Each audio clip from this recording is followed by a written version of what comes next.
in this particular video, we will see how we can change the dimensions of the border as per our requirement so that we can make the boxes of different sizes, maybe smaller or larger.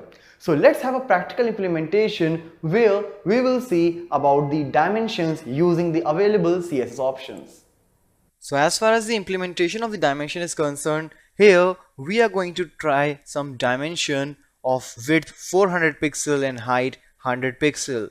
So here I am just trying to show you how can you pass the height and width for any particular dimension. So let's save it, and here you can see like, okay, this is the dimension of height 100 pixel and width 400 pixel. As you can see, it is not just started from the corner because the padding, margin, everything is out there. Alright, so because of margin, it's started 10 pixel away. Now let's see how we can make some changes inside it. So basically we can also pass something like the minimum height, minimum width, or maximum height, maximum width. So in that particular context, here in this particular example, I'm passing maximum height. Means doesn't matter the content which you are putting inside, but the maximum height which this particular box will take will be of about 10 pixel. So obviously we have a lot of things here. We have some number of lines. After that, after some line breaks, we have an image. So probably all those things will not be a part of the maximum height 10 pixel, but still the line, the height of that particular box will remain as it is. So let's refresh and see.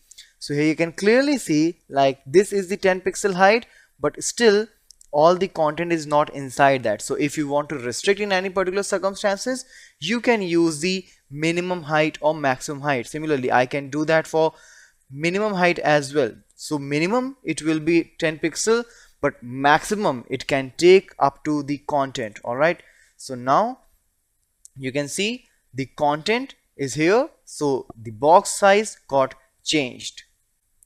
And mind it, the image is outside the paragraph obviously, so it will not, the box will not cover the image part.